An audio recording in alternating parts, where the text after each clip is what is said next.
May the words of my lips and the meditations of all our hearts be always acceptable to you, Lord, our strength and our Redeemer. Amen. Please do have a seat. Happy Easter.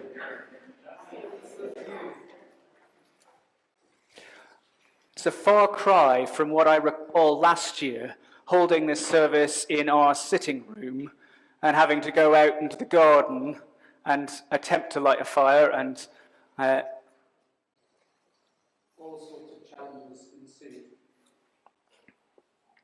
The children were... We have recently discovered in this lockdown search for entertainment, which we've all engaged in, the Channel 4 show, The Secret Life of the Zoo. A bit like shows like One Born Every Minute, or the series of Educating Essex and Educating Yorkshire, and Educating the East End. In The Secret Life of the Zoo, they once again have fitted secret cameras all over the zoo, in this case Chepstow Zoo, and each episode follows the stories of the animals and those that take care of them. In one of the stories, the cameras follow 4 penguin chicks in their last weeks in the nursery area of the enclosure. One of the chicks, Sulawesi, can hear the adult penguins in the nearby pond and is keen to jump the fence and join them. One night, he does, in fact, escape and has to be brought back by a rather brave keeper to the safety of the nursery. A few more weeks pass, and it's time for the chicks to move into the adult pond for themselves. Only Sulawesi and 2 of his fellow chicks are suddenly not so keen. They hide in a box. When the box is taken away, they dive into the pool. And when the pool is drained, they hide behind the gate. Till eventually they're ejected from the nursery area and have to join the adults in the main habitat. I think it's fair to say that the last 12 months have been incredibly hard for the nation, the world.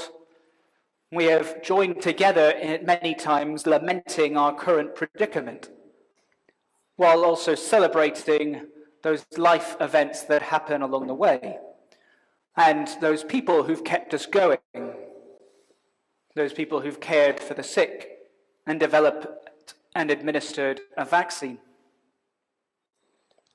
I think pretty much everybody has been desperate to get out of this lockdown, keen to see family and friends again. But I wonder how many of you, like me, also feel a certain concern or worry as that lockdown eases and as we take those first steps, struggling with the ambiguous relationships of excitement and hope and the nervousness that perhaps we will not be quite obeying the rules, or more importantly, we won't necessarily be putting ourselves or those we love in safe places. We might be taking too many risks. And certainly, looking forward, we still have plenty of challenges to overcome. The loosening of rules creates an ambiguity which is challenging. And as much as we might be as a nation on a road to recovery, this pandemic has also reminded us that no man is an island. And what happens or doesn't happen on the other side of the pond, or even just on the other side of the channel, can affect us as well. The lack of vaccines can lead to mutations, can bring us back in full circle. With each step of the recovery plan, there are new challenges for us as individuals, for organizations, for businesses, trying to work out what the logistics and the rules mean, and for us all as a society. Even when we get to the summer, which looks like a freeing up of everything, it is likely to be some time before we can completely ease social distancing or stop wearing face masks in church. And when we do come out the other side of this pandemic, we would of course be loath to forget the enormous cost to people's lives and of people's lives, which these last 12 months have caused. Throughout the gospel that Mark writes, Jesus performs miracles out of compassion for the people he meets. And then he tells them, don't tell anybody. You see, he's not come along to become some healer or miracle worker. That's not what he was here for. Of course, the disciples and everybody else ignore him and go and tell anybody that they meet. We hear it again and again. And more people come and want to be healed by him, to hear him teach, etc.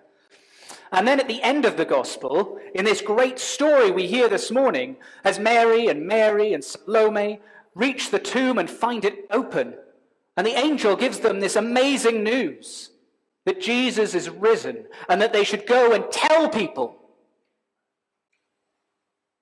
And their reaction is to run in fear, at least at first, and tell nobody.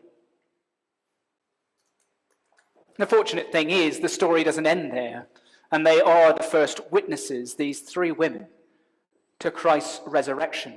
And they do eventually tell the disciples, and they also tell people, and so on and so forth, and here we are. And presumably, the words that were ringing in their ears were those words of the angel. Do not be alarmed. He is going ahead of you. Not just with you, not just alongside you, but he has already gone ahead of you and beat the track for you. These women, the first witnesses of this act which is what Jesus came for, follow after him, who goes before us, not just to Galilee, for he has gone before us into death and found a way through the other side, like a light to guide our way through persecution and pandemics, like the pillar of fire which led the Israelites through the wilderness. Of course, the disciples, if they didn't know already, found out pretty quickly that while they had found this salvation in Christ, that was not the end of all their challenges. They still had a lot to face. This salvation that we celebrate today didn't make everything easy for them from that moment on. If anything, quite the opposite, as they were persecuted for what they proclaimed. But they had this treasure in having been witnesses to the love of God in Jesus, offering himself fully for us. They had witnessed how that love overcame the darkness of death, and they had faith that Jesus continues to lead us home. In the last 12 months, we have witnessed the love of God doing more than we could have imagined through the people we live and work alongside. We've also been reminded of the fragility of life. We've learned to celebrate even the smallest of joys. And we've remembered our dependency on one another and on God. So while the coming weeks will bring new challenges, we will need to overcome many fears. While it may be difficult to ever imagine things being normal again, we too must remember those words of the angel. Do not be alarmed, and he is going ahead of you. And pray that whatever normal looks like tomorrow, Christ will continue to transform us and all of creation ever more into the likeness of the God who created it and all of us, purely out of a love that desires us